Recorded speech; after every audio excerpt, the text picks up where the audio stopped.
시청자 여러분 안녕하십니까. MBN 뉴스 와이드입니다. 오늘 주요 정치 이슈들 6분과 함께 좀 풀어보겠습니다. 어서 오십시오. 안녕하세요. 네, 안녕하십니까.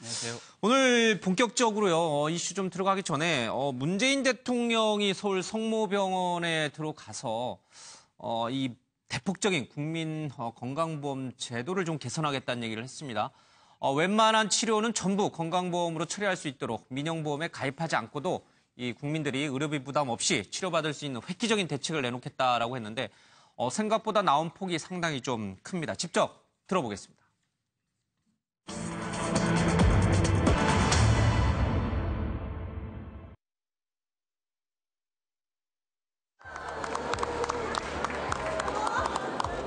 작곡가가 되고 싶다래. 그래서 우리 김정철 작곡가가 멘토가 되시는 거죠? 되게 힙합을 좋아하는데요. 다행히 이게 힙합에 딱 최적화된 편지를 제가 뭐라고 썼냐면, 음악은 아름답지만 음악을 사랑하는 그 마음이 훨씬 아름다우니까 이게 너무 멋진 작곡가 같아요.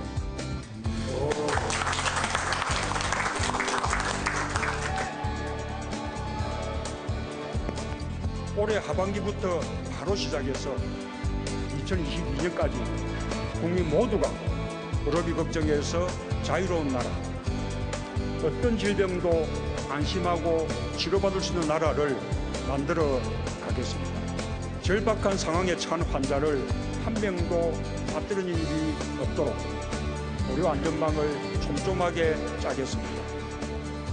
4대 중증 질환에 판정되었던 의료비 지원 제도를 모든 중증 질환으로 확대하고 소득 하위 50% 환자는 최대 2천만 원까지 의료비를 지원받을 수 있게 하겠습니다. 네, 문재인 대통령과 보건복지부가 오늘 이 국민건강보험 제도 개선에 대한 입장을 좀 발표했습니다. 상당히 좀 획기적이다 이런 평가가 지배적인데요. 돈 없어서 치료받는 일이 없도록 하겠다라는 문재인 대통령의 강한 어조. 그 의미가 무엇일까? 우리 6분들 좀 답변을 좀 들어보겠습니다. 먼저 우리 김현성 부원장님. 사실 오바마 미 대통령이 오바마 케어를 만든 모태가 됐던 게 우리 한국의 의료보험 제도였잖아요. 그렇죠. 한국의 의료보험 제도가 너무 부럽다. 네. 우리 미국도 좀 그렇게 해보자. 맞습니다. 그래서 돈 없는 서민들도 국가가 나서서 좀 의료보험으로 건강, 질병을 좀 치료할 수 있도록 해주자라는 게 사실 오바마 케어의 태동 이유인데 그럼에도 불구하고 우리 건강보험이 여전히 문제는 좀 있었어요. 그렇죠? 보험 처리가 안 되는 종목이 그렇죠. 너무 많아요. 뭐 네, MRI라든지 뭐 이런 여러 가지 있는데 네. 그 부분을 오늘 다 획기적으로 개선하겠다라고 말씀하셨어요. 그러니까 지금 사회가 유병장수 시대다. 그러니까 병을 안고 오래 살 수밖에 예. 없는 구조고 어찌됐든 그 나이에 병을 가진 사람이 있으면 예. 집안이 완전히 휘청휘청하거든요. 그래서 예. 실손보험이라고 해서 이 민간 사보험을 들어서 개인들의 건강을 지켜야 되는 예. 상황이 되고 부자가 아프면 부자가 예를 들면 아프기 좋은 어떻게 보면 예. 또 가난한 사람은 아프기조차도 어려운 그러니까 일단 어떤 병의 격차, 예. 병과 관련된 치료의 격차 같은 게 있었던 거죠. 그래서 이번 기회에 이제 간병비나 특진비, 그리고 예. 상급 병실에 대한 의료보험이 획기적으로 개선이 돼서요. 저는 2025년까지 정말로 이제 병 걱정 없이 예. 나라다운 나라가 되지 않을까라는 생각이 들면서 다만 저는 이 과정에서 조금 더 촘촘하게 이렇게 예. 기획이 되면서 재원 부분이나 여러 가지 것이 예. 잘 마련됐으면 좋겠습니다. 알겠습니다. 오바마 케어처럼 문재인 케어가 시작이 됐다. 네. 2025년이면 얼마 안 남았어요. 22년까지. 22년, 네, 얼마 네. 안 남았어요. 임기 중에 하겠다는 거죠. 예. 예. 임기 안에 획기적인 건강보험 제도 개선이 이뤄질지. 박사님 어떻게 평가하십니까? 참 저도 병원에 가보면은 제가 아파서가 아니라 주변에 이제 병문안에 가다 보면은 환자들이 대체적으로 의료비 걱정을 많이 해요. 집안 망해요. 그러니까 저는 병원에서 입원해 본 적이 없습니다. 그래서 그 정도는 몰라요. 돈 걱정을 굉장히 많이 합니다. 그래서 보험이 안 되느냐 그러니까 보험이 되는데 보험이 되는 것보다 안 되는 게 훨씬 많다는 겁니다. 예. 그리고 간병비 때문에 어마어마한 부담을 가져요. 간병비 때문에. 예. 자, 아무리 우리가 의료보험 제도가 잘 돼 있고 또 국가적으로 중증 질환이라든지 의료보험에 대해서 상당히 많은 지원을 하고 있지 않습니까? 예. 그런데 이렇게 많은 사람들이 병원에 가서 돈이 없어서 치료를 예. 못 받고 진료를 제대로 못하는 예. 이거는 정말 문제구나라는 생각을 정말 많이 한 거거든요. 예. 문재인 대통령이 오늘 딱 그 얘기를 한 것 같습니다. 나라다운 나라, 대한민국의 의료복지 시스템을 문재인 정부가 다시 시작한다라고 예. 하는 의미에서 상당히 높게 평가를 합니다. 예. 정상적인 중산층 가정도 가족 중에 한 분이 중증 질환이라든지 암에 걸리게 될 경우에는 집안이 그냥 풍비박산 나는 경우가 그렇습니다. 흔하거든요. 네. 이게 지금 우리 의료보험, 건강보험 제도의 한계이긴 한데 좋습니다. 다 좋은데 문제는 돈이에요. 그렇죠? 그렇죠. 예. 지금 정부에서 발표한 걸 보면 5년간 30조가 든다. 그런데 이렇게 지금, 하는데, 예, 예. 그런데 지금까지 이제 건보료의 누적 흑자액의 일부 하고 그다음에 재원에서 국가 재정에서 충당을 하겠다 이렇게 얘기했습니다.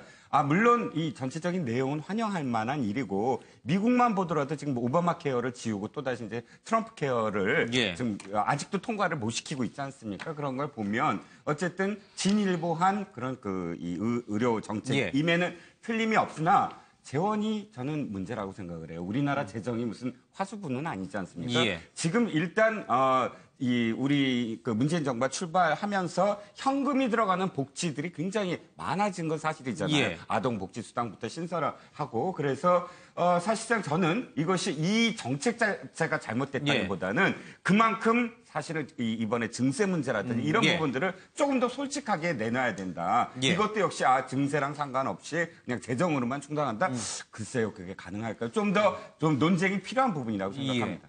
얼마 전에 이 문재인 정부의 초대 세제 개편안이 발표됐잖아요. 초고소득자와 이 대기업에게 법인세, 소득세를 좀 더 걷겠다는데 혹시 그 돈으로 좀 이 부분에 부족한 재원을 충당하는 거 아니요, 그것도 6조입니다. 예. 그러니까 그걸로도 다 합쳐봤자 부족해요? 6조 갖고는 부족하죠. 지금 예. 30조가 들어갔는데 물론 누적 흑자액이 20조가 넘죠. 거기에 예. 근데 반이랍니다. 그러니까 그것도 사실 쓸 데가 없지는 그게 예. 쓸 데가 없었으면 당장 썼어야 되잖아요. 그러니까 이 전체적으로는 사실 이것만 지금 해야 될 문제가 아니니까 이 재원에 대해서는 진짜 들여다봐야 될 문제입니다. 예.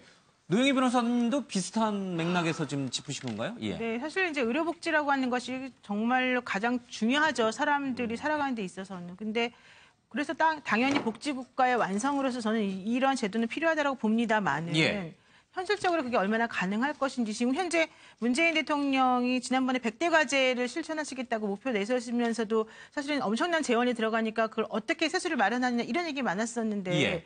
이 의료비 관련해가지고 그 1년간 소득 하위 10% 분들에 대해서 본인 부담 상한제를 적용하고 이런 식으로 한다는 것은 사실 너무 어마어마한 돈이 많이 들어갈 것이 예. 분명해서 이게 이렇게 일방적으로 얘기하거나 혹은 정책을 발표하는 것으로 해결될 수 있는 문제인지가 저는 좀 의심스럽고 예. 차라리 이런 식으로 문제가 있다거나 혹은 그런 식으로 정책을 만드시려면 공청회라든가 여러 가지 다 예. 각계각층의 의견을 좀 들어가지고 좀 차근차근히 진행하시는 게 어떤가 이런 생각이 좀 들거든요. 예. 저는 문재인 대통령의 정책을 지지하는 입장이긴 하지만 이번 같은 경우에는 사실은 조금 예. 이상과 현실이 과연 얼마나 맞아 떨어질 것인지 조금 걱정되는 부분이 예. 있습니다. 사실 뭐 대상 공약이었던 것만큼 꽤 오랫동안 아마 내부적으로는 검토를 해왔을 그렇긴 거예요. 하겠죠. 그렇죠? 그래서 네. 그 재원 대책도 아마 마련을 했을 것이지만 그럼에도 불구하고 우려되는 바가 그렇습니다. 분명히 있다. 예, 예. 우리 서 소장님. 예. 네. 국민이 낸 세금 국민에게 쓰는 게 이게 바로 나라죠. 제가 볼 때는 제대로 된 예. 그 정책을 펴고 있다는 생각이 들고요. 아마 4대강이라던가 최순실 그 치마 속으로 들어간 불필요한 돈만 줄여도 제가 볼 때는 국민들에겐 충분히 의료 보장 보험들을 적용하지 않을까 하는 생각이 들고요. 예. 특히 MRI, 2, 3인 병실, 틀니, 간병비 그리고 특진을 폐지하고 제가 볼 때는 뭐 우리가 병원에서 할 수 있는 거의 모든 것들을 다 의료 보장을 받을 수 있게 하고 있다라는 생각이 들어서 그야말로 국민들이 기대하고 바라던 바가 아니었냐 생각이 들고요. 저는 뭐 이게 바로 태평성대, 지상낙원 우리가 꿈꾸는 복지국가로 가는 게 아닌가 싶은 생각이 들고요. 얘기한 대로 필요한 재원에 대한 방안 문제는 예. 불필요한 재원을 줄여나가면서 국민을 위해 쓰여지는 이런 정책들을 예. 국가가 시행해 나가야 하는 것이 앞으로 복지국가가 나가야 될 길이 아닌가 생각합니다. 알겠습니다. 뭐 태평성대 지상낙원 그러니까 어디 쪽에서 북쪽에서 많이 하던 왜 이렇게 삐딱하게 세상을 파문을 보세요? 좋은 거 좋다고 예, 예. 해줄 줄 알아야 되는 거 아니겠습니까? 지상낙원으로 가는 길이다. 예, 예. 알겠습니다. 예. 뭐 지상낙원까지는 아니더라도 빈부격차가 좀 없는 나라까지만 가더라도 좋겠습니다. 예. 저는 이제 여당을 해본 사람으로서 이 문재인 대통령이 건강보험 재정을 이렇게 쓰겠다는 이 발표를 보면서 두 가지를 느껴요. 하나는 요 그림에다 나왔듯이 야 문재인 정부 진짜 이슈 캐치 능력이 대단하다. 이슈 관리 능력이 대단하다. 그러니까 이 사람들 아픈 데를 콕콕 찌르잖아요. 엊그저께는 그 가습기 살균제 그 피해자에 대해서 직접 대통령이 참 그 전 정부 것까지 다 사과를 하시는. 그래서 그 국민 정서에 와 닿으시는 참 놀라운 모습. 물론 이제 성정이 참 따뜻하신 분이라서 그렇겠지만 하여튼 이슈 관리 능력이 탁월하다. 왜 우리는 저렇게 못했을까? 그 점 하나 하고 그다음에 두 번째는 이게 말씀이에요. 이렇습니다. 이 재정이 지금 제가 정확하게는 모르겠지만 지금은 뭐 이 건강보험 재정이 20조인가 30조 흑자라잖아요. 여기 있는 분들이 나중에 건강보험 타드실 때 노인이 돼가지고 그때 방송에서도 안 부릅니다. 그럴 때 잠시만요. 국민건강보험은 국민연금이 아닙니다. 이게 타드시는 게 아니에요. 병에 걸리면 뭐 누구라든지 지금이라도 이렇게 그러니까 이제 써야 될 때 유병장수 시대라서 써야 될 때 지금은 병원에 안 가지만 나이가 들어서 병원 그렇죠. 갈 때 우리 앵커도 이제 나중에 그런 의미 써야 될 때 그때는 적자가 돼요. 그때는 지금은 흑자지만 노령 인구 이렇게 추이를 보면은 그때는 흑자가 돼요. 그래서 우리가 얼마 전까지도 건강보험 이제 2050년 되면 적자 된다. 빨리 지금부터 축적해야 된다 이런 얘기 하잖아요. 그렇죠? 그런 얘기 다 했잖아요. 우리 다 얘기했잖아요. 근데 이놈 과학이 정권이 바뀌니까 또 바뀌네.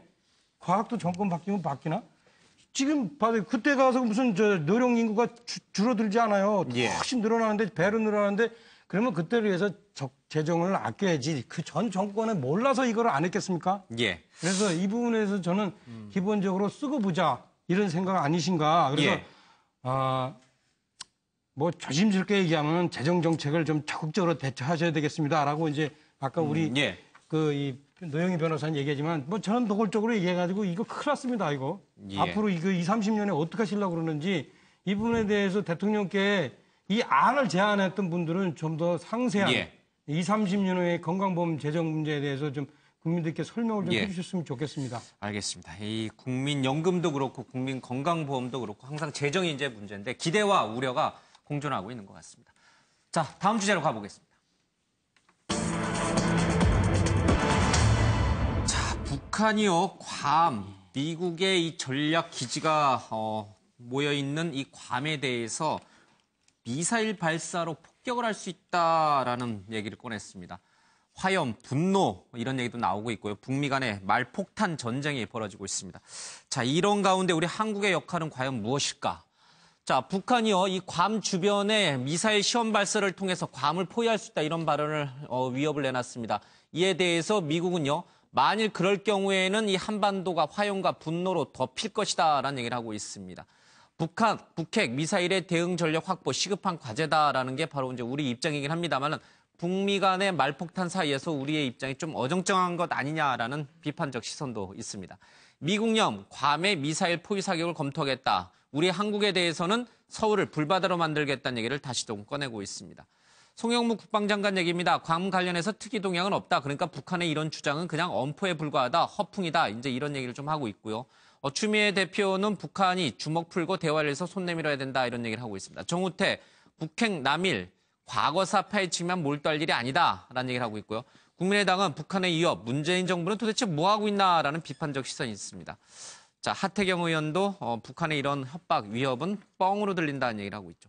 대미 협박이 최고조에 달하고 있습니다. 북한이 단순 위협일까, 도발 앞둔 명분 쌓길까. 미국이 북한에 대해서 선제 타격할 수 있다는 얘기도 나오고 있습니다만 미국 내에서는 그럴 경우에 한반도가 전쟁 화염 속으로 들어가기 때문에 그건 좀 무리가 있다 이런 반론도 만만치가 않습니다. 관련된 얘기 좀 들어보겠습니다. 북한의 핵과 미사일 이 도발에 대해서 우리가 대응할 수 있는 전력을 확보하는 것이 굉장히 시급한 과제인 것 같습니다. 그에 대해서 우리 군사 대응 태세를 빠른 시일 내에 조금 완배해 주시기를 바라고요. 또 하나는 우리가 역시 자주 국방 능력을 높여 나가야겠습니다. North Korea best not make any more threats to the United States. They will be met with fire and fury like the world has never seen. He has been very threatening beyond a normal statement. And as I said, they will be met with fire, fury, and frankly, power, the likes of which this world has never seen before. Thank you. 북한의 그러한 언급들이 남북관계 발전에 도움이 되지 않습니다. 우리 정부는 한반도 평화와 안정 그리고 남북 간 화해 협력을 위해 일관된 노력을 기울여 나가겠습니다. 지금 우리 군 당국은 여러 가지 상황에 대비해서 만반의 대비 태세를 갖추고 있다는 말씀을 드리고요.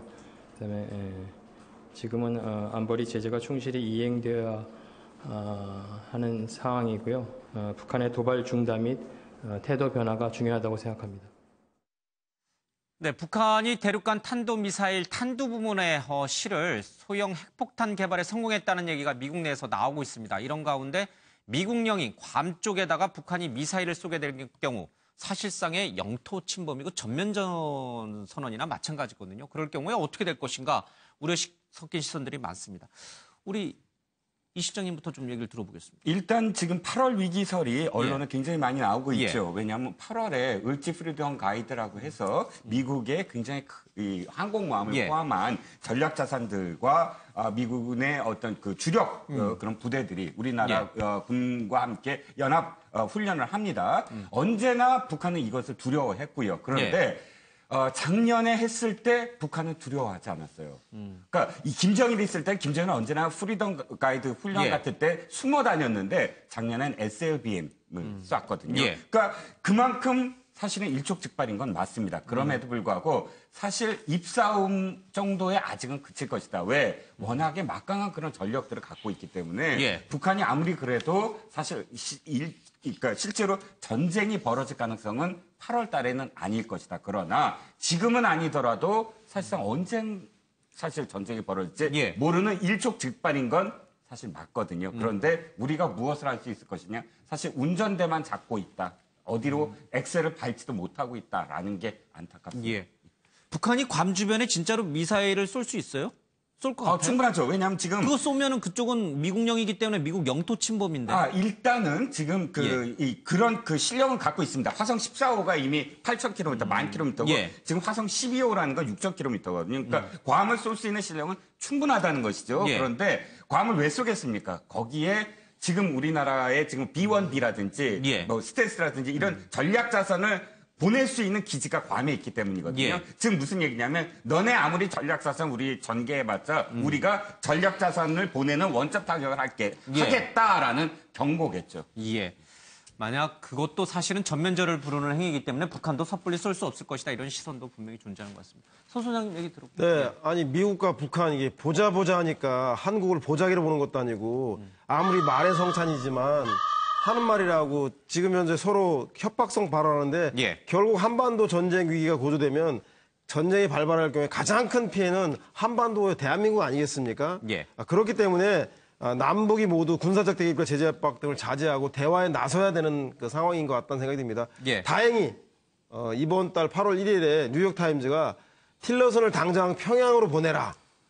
북한 정권 교체 추진하지 않고 대화를 원한다라고 틸러슨 국무장관이 얘기한 걸 보면 미국의 속내도 지금은 북한을 압박하기 옥죄기 위해서 특히 북한의 핵미사일을 소형화하고 경량화해서 ICBM에 실을 수 있다고 하는 언론 보도에 대해서 트럼프 대통령이 가만히 있으면 체면이 안 되니까 세게 얘기한 걸 감안하더라도 결국은 제가 볼 때는 미국은 북미 직접 대화를 통해서 미사일 문제, 핵 문제를 해결하려고 하는 건 아닌가라는 생각이 듭니다. 우리도 빨리 대북 특사 등 대화를 준비한 물밑 접촉을 지금부터 준비해 나가야겠습니다. 박사님 말씀. 네. 지금 분위기 뭐 사실 일촉즉발이라고 하는 건 맞는 얘기죠. 북한이 지금 저런 시점에서 분명한 명분을 미국이 지고 있기 때문에 미국이 군사 행동에 나서면은 뭐 북한이도 가만히 있겠습니까? 그럼 한반도를 뭐 전쟁에 휩싸이는 것이죠. 얼마든지 그럴 가능성이 있는 것이고. 그러나 그것이 현실화될 가능성은 별로 높지 않다고 봐야 되겠죠. 지금 북미 간에는 협상을 위한 나름대로 내부적인 긴장이 지금 유지되고 있는 겁니다. 이런 미국과 북한의 이런 아주 큰 소리는 협상의 주도권을 잡기 위한 일종의 삽박싸움으로 봐야 되는 거죠. 이건 분명히 이제 조만간에 이 사법 싸움이 끝나면은 협상이 이루어질 가능성이 굉장히 높습니다. 조만간. 예. 우리 정부는 이제 시작한 지 얼마 안 돼서 아직까지도 대북 정책이라든지 한미 관계, 남북 정책, 대북 정책, 한중 관계가 아직 세팅이 잘 안 되고 있어요. 지금은 거의 분석만 하고 있는 중이고 분석 내서 오늘 통일부가 논평만 하는 뭐 이런 예. 수준인데 자칫 통미 봉남, 예. 코리아 패싱이 현실화되지 않겠느냐. 그럼 우리 정부도 좀 긴장을 많이 해야 되겠습니다. 예. 김 부원장님. 예. 저는 미 북한과의 문제와 관련돼서 굉장히 어떤 예단이나 예. 어떤 앞서가는 얘기는 굉장히 도움이 되지 않는다. 저는 지금 상황은 말뿐일 수 있다라는 기대를 하면서요. 저는 이제 어둠이 아주 깊을수록 결국은 새벽이 올 수 있다라는 확률이 되게 높다라는 거지 않습니까? 지금 박상병 교수님도 말씀하셨듯이 저는 이제 대화 국면으로 들어가기 위한 굉장한 몸부림인 것 같아요. 기싸움. 서울 불바다론도 기싸움에 불과하다 이렇게 보시죠. 저는 그렇게 사실 그렇게 오판하기 쉽지 않을 거다. 그렇지만 다만 저는 이런 얘기는 좀 하고 싶어요. 북한이든 트럼프 대통령이든 이렇게 좀 정제되지 않은 강한 말로 해서 상대방의 오판을 불러올 수 있는 말들을 하는 건 굉장히 위험하다. 그래서 저는 이제 블룸버그가 최근에 본인들 기사에서 마지막에 이런 얘기를 했어요. 뭐 핀셋, 이게 외과 수술식 타격이나 핀셋 타격 이것도 있을 수 있고 북한의 정권의 교체도 있을 수 있고 북한을 전면전으로 공격할 수도 있지만 지금 상황에서 가장 유리하고 가장 미국에도 유리하고 한국에도 유리한 것은 결국은 대화다. 평화를 알겠습니다. 지키는 것은 인내가 필요하다라고 봅니다. 알겠습니다. 도 변호사님. 미국이 2003년 3월에 이라크 대량살상 무기 보유 때문에 전쟁이 일으켰지 않습니까? 근데 결론적으로는 그 전쟁이 사실은 효과가 없었다라고 볼 수밖에 없는데 아직까지는 사실 제가 봤을 때는 김정은이나 트럼프나 둘 다 말싸움인 것 같아요. 예. 그래서 서로 간에 뭐 전쟁이 날 것까지를 고려해서 저런 말을 하는 것 같지는 않습니다. 그러나 그럼에도 불구하고 제가 봤을 때는 김정은하고 트럼프가 또 가지고 있는 공통점이 조금 있어요.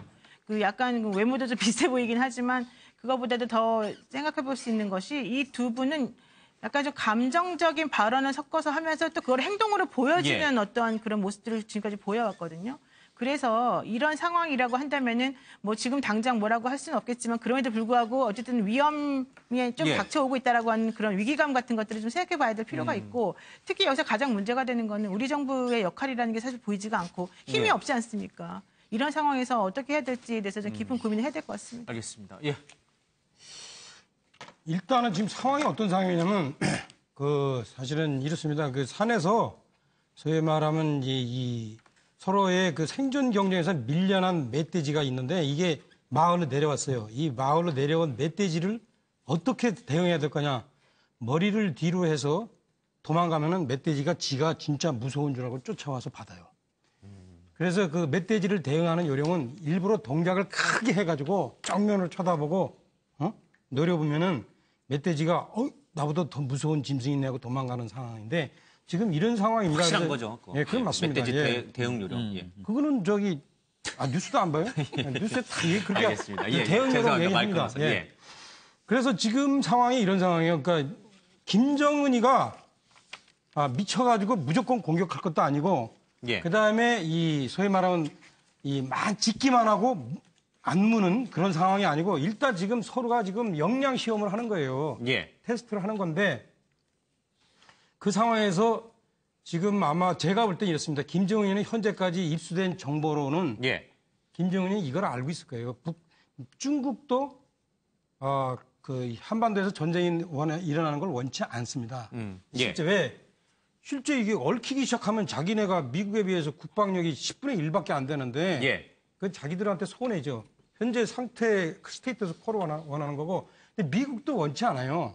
미국도 원치 않지만 다만 북한이 도발을 할 경우에 미국은 핀셋 공격을 할 수 있어요. 지금. 바로 원점 타격을 해낼 수 있습니다. 그럴 만한 정보와 장비력을 갖고 있습니다. 이런 정보를 김정은이 알고 있기 때문에 김정은이가 쉽게 공격 못해요. 제가 이렇게 보니까 보수나 진보나 전부 다 지금 트럼프하고 김정은이가 미쳐가지고 우리나라가 당장 전쟁 날 것 같이 얘기하는데 이들은 지금 서로 이렇게 과한 발언을 통해서 서로의 역량 시험을 하고 있는 거고요.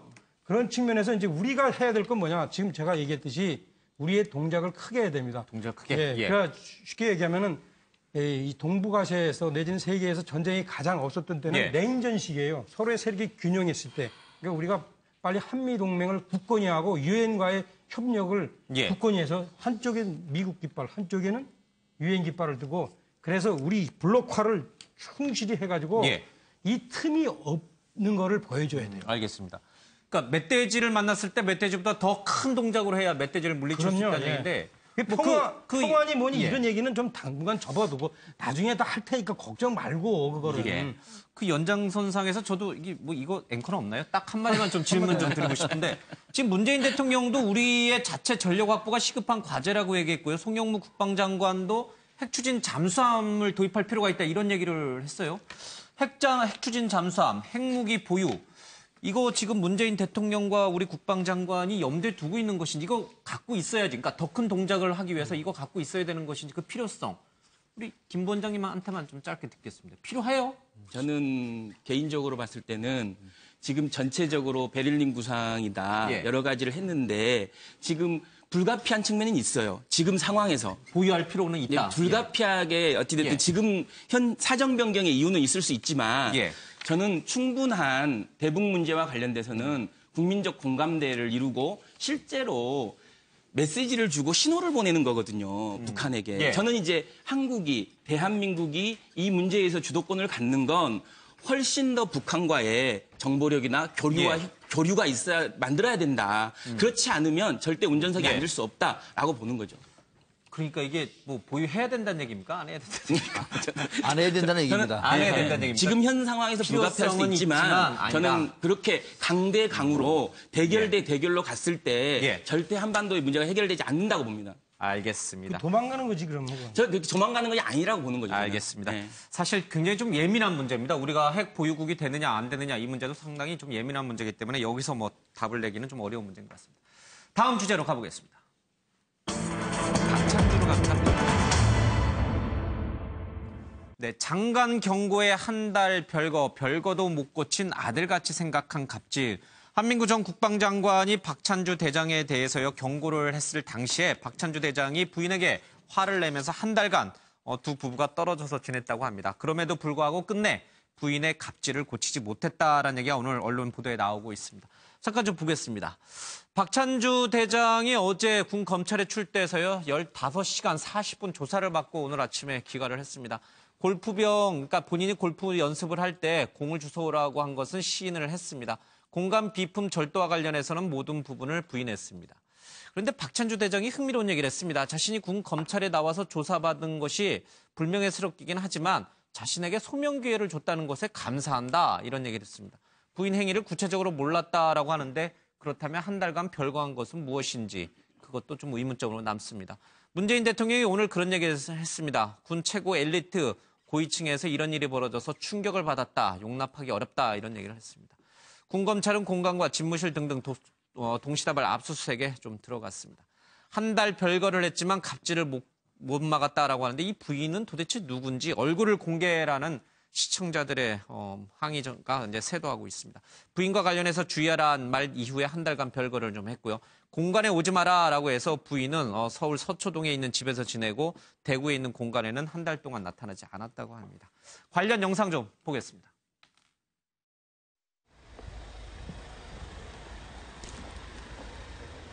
성실히 조사에 임했습니다. 저로서는 그나마 이렇게 소명할 기회가 있다는 것이 너무나 감사했습니다. 감사합니다. 그 공간 비품 절도 의혹에 대한 그 의혹이 지금 새로 되게 됐는데 그거에 대해서는 어떻게 해명하시는지 말씀하세요. 성실히 조사에 임했습니다. 감사합니다.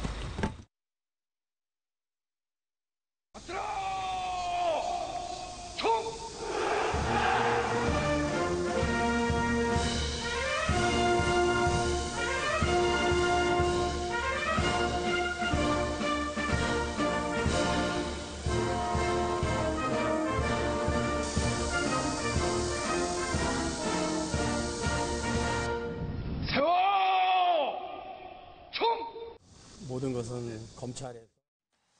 네, 한민구 전 국방장관의 구두 경고 이후에 한 달간 별거를 했지만 끝내 부인의 갑질을 고치지 못한 박찬주 대장. 뭐 이제 전 대장이라고 불러야겠죠. 예. 대장은 대장이긴 합니다만 이제 작전사령관은 아니니까요. 자, 어떻게 될까요? 왜 그런 한 달간의 구두 경고에도 불구하고 부인의 갑질을 고치지 못했다. 그런데 본인은 또 갑질하는 걸 몰랐다. 이렇게 얘기를 하고 있어요. 그렇죠. 예. 그래서 지금 이제 질문이 왜 부인과 한 달간 별거했느냐 이거죠. 이제 이거에 대해서 저는 이렇게 생각해요. 예. 제가 아마 저분이 저보다 한 2-3살 많을 것 같아요. 예. 근데 이제 저희 때 그 육사 간 사람들이 어떤 사람이냐면 참 머리도 좋고 공부도 잘하고 그런데 이제 가정 형편이 이렇게 별로 안 좋은 사람들이 되게 육사를 많이 가요. 육사를 가면은 사실 이제 그 국가에 기여도 할 수 있고 이제 등록금이 다 무료니까 이제 그런 훌륭한 사람들이 많이 가는데 제가 볼 때는 이분이 들어가고 나서 오직 앞길만 달려가면서 그것을 위해서 모든 수단을 활용한 것 같아요. 그리고 부인이 아마 거기에 동조를 하면서 부인도 그 남편을 위해서 열심히 봉사하면서 그런데 그 봉사한다는 게 사실은 부인이 이제 주변을 자원을 너무 아주 착취하듯이 활용한 거. 그게 이제 갑질을 한 게 이제 이렇게 된 거죠. 예. 그런 게 이제 결국엔 이렇게 사단이 났는데 이런 상황에서 이분이 이제 잘 돌이켜보고 내가 여태까지 너무 한기만을 달렸구나. 부인하고 그때 한민구 국방장관한테 경고를 받았을 때 이제 우리가 그만 스톱하자 하고 이제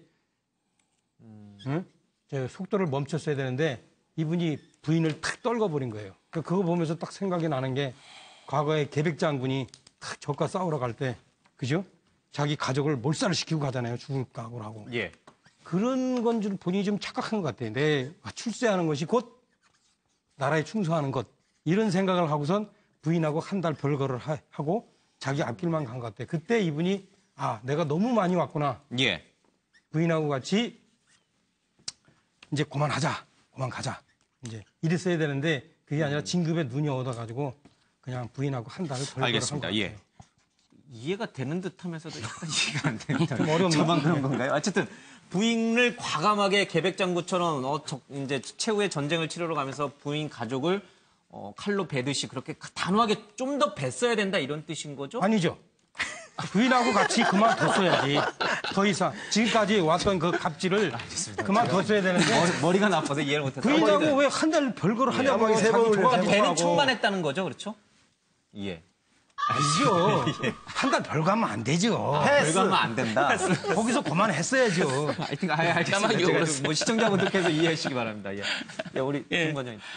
저는 이제 마지막까지 장군으로서 모습을 보이지 못하고 있다. 좀 안타깝다. 그러니까 이제 우리 한국에서 부부간의 문제가 있었던 것이 상당히 많습니다. 그러니까 뭐 위장전입이 있게 그러면 부인만 알았다. 나는 몰랐다라고 해서 남편이 이제 피해가고 이게 법적으로나 어찌됐든 본인의 어떤 면죄의 절차가 될 수도 있을 거라고 봐요. 그렇지만 저는 이분이 그랬지 않습니까? 당신은 여단장 군방류한테 당신이 부인이 여단장이다라고 얘기하고 결국은 부인의 어떤 문제를 계속해서 그렇게 할 수 있는 여건을 만들어 준 거거든요. 근데 지금 와서 부인을 자기가 호통쳐갖고 한 달 동안 우리 별거했다. 그러니까 나는 문제 없다라는 식의 얘기는 너무나 정말 남다답지 못하고 저는 장군스럽지 못하다. 그래서 저는 과거에 노무현 대통령께서 그럼 부인을 버려야 되냐라고 이렇게 본인의 문제를 안고 본인이 갖고 갔듯이 부부는 일심동체라고 하지 않습니까? 어떻게 부인의 문제가 남편의 문제가 아닐 수 있습니까? 그게 나보다 훨씬 쉽게 설명하네. 문제는 근데 한 달 별거에도 끝내 갑질은 못 고쳤다는 거죠. 그러니까요. 그러니까 별거의 문제가 갑질을 고치는 방법이 아니라는 얘기예요. 공관병이 갑질을 하는데 별거 하면 해소가 됩니까? 부인이 긴장하겠죠, 그래도. 긴장하는 부인이 그런 갑질을 합니까? 아니에요. 이거는 적절한 해법이 아닌 거예요. 다시 말하면은 박찬주 대장 본인이 근본적인 문제가 있는 거예요. 본인이 반성을 해야 돼요, 본인이. 본인이 아예 그냥 예편을 하든지 사죄를 하고 난 다음에 물러나든지 해야 될 것이지. 자기는 그대로 있고 아내만 한 달 동안 별거한다. 별거 위에 아내는 계약처를 합니까? 자, 그런데 또 더 중요한 거는 아니 박찬주 대장은 이런 사실을 몰랐다면서요. 근데 지난 7일에 별거는 왜 했어요 그러면? 알았다는 뜻이네요. 그러면 그렇죠. 아니 도대체 어느 말을 믿어야 됩니까? 어느 말을? 또 그리고 아내는 준장급이라면서 별 한 개. 예. 그러면은 그 준장하고 별거를 하면은 그 춘장관 강등이 됩니까? 본인이 강등을 시켜야죠, 그러면은. 그러니까 이거는 저는, 결론이 뭐냐면 박찬주 대한 이런 겁니다. 자, 국민 여러분, 제 탓이 아닙니다. 제 아내가 문제입니다. 라고 하는 얘기를 아까 뭐 장군답지 않다고 얘기했는데, 뭐 장군도 별건 아닙니다만, 제 아내의 문제라고 떠돌리는 이 모습을 볼 때는 하나의 인격체로서도 상당히 보기가 좋지 않습니다. 뭐 소명 기회를 얻었다는 것에 감사하는데 그 소명이라는 게 이제 부인한테 책임 떠넘기는 거였다. 뭐 그런 뜻이죠. 그렇죠. 예. 노영희 변호사님 뭐 한마디만도 드시고 또 쓰시기도 했네요. 뭐 2번 말씀할 수 있는 기회 드릴게요. 한꺼번에 말하는데요. 아까 말씀하신 것 중에 노무현 전 대통령이 그때 선거 유세할 때 그럼 부인을 버려야 됩니까? 라고 말한 것하고 비교를 하셨는데 이거는 그런 차원은 절대 아닙니다. 왜냐하면 노무현 전 대통령이 말씀하신 것은 뭐 출신 성분이나 부모를 자기가 어떻게 할 수 없는 부분이기 때문에 말씀하신 거고 이 부분은 본인이 잘못했기 때문에 혹은 부인이 잘못했기 때문에 말이기 때문에 직접 비교한 거는 조금 오해의 소지가 있었다 말씀드리고요. 제가 드리고 싶은 말씀은 한 달 별거 있다는 것 자체가 바로 갑질을 인정했다는 뜻입니다.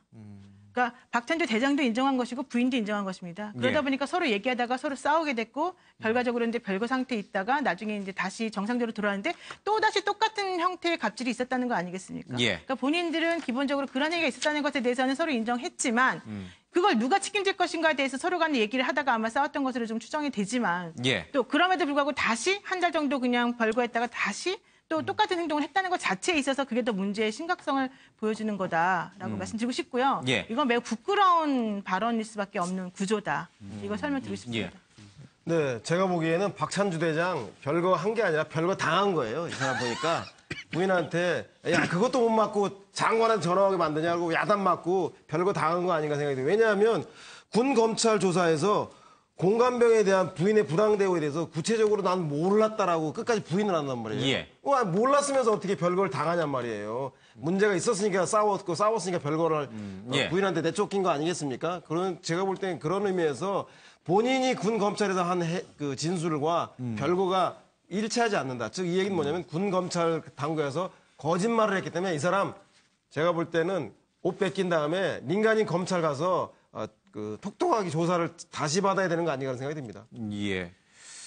아니 문제의 본질이 지금 전혀 아닌데 왜 우리가 남의 집 부부싸움을 했건 각방을 썼건 별거를 했건 그거를 왜 언급해야 되죠? 이게 가장 문제예요. 그러니까 이게 왜 나왔냐면 국방부 감찰단에서 나온 얘기예요. 국방부 감찰단에서 기자들한테 아니 내가 조사를 해봤더니 이렇게 얘기하더라라고 왜 얘기했겠습니까? 변명이겠죠. 변명을 이렇게 했다라는 건데 또 변명을 이렇게 한 건데 이게 변명이 되겠습니까? 대장이 이 국방부 장관이 얘기했다면 그 얘기를 듣고 사실 이 해결을 했어야죠. 해결을 못한 이유가 별거를 하고 각방을 하고 무슨 부부싸움을 하고 이건 전혀 본질이 아니야. 본질이 아니다. 알겠습니다. 계속해서 이어서요. 소명 기회를 준 것에 대해서 오히려 감사하다. 이제 이런 얘기를 박찬주 대장이 이제 군 검찰 조사를 받고 나와서 이제 그런 얘기를 했어요. 그러니까 충분히 자신은 소명을 했다 이런 뜻이 되는 거겠죠. 자, 이 의미가 무엇일까? 그리고 부인 역시요. 조사받고 나와서 아들같이 생각했다는 얘기를 계속 고집하고 주장하고 있습니다. 이 의미가 무엇일까? 좀 우리 소 소장님 잘 먼저 들었네요. 좀 얘기 잠깐 먼저 얘기 좀 듣고 박찬주 대장하고 부인 얘기 좀 듣고 우리 소 소장님 얘기 들어보겠습니다.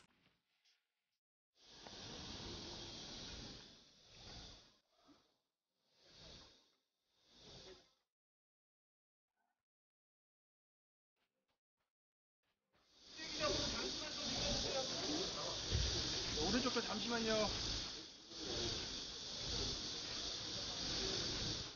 국민 여러분께 너무 큰 무리를 일으켜 드려가지고 정말 죄송한 마음이고 참 참담한 심정입니다.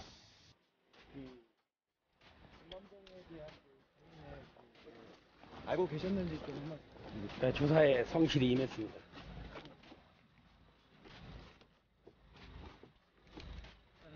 공감 비품 절도 의혹에 대한 의혹이 지금 새로 제기됐는데 그거에 대해서는 어떻게 해명하셨는지. 성실히 조사에 임했습니다.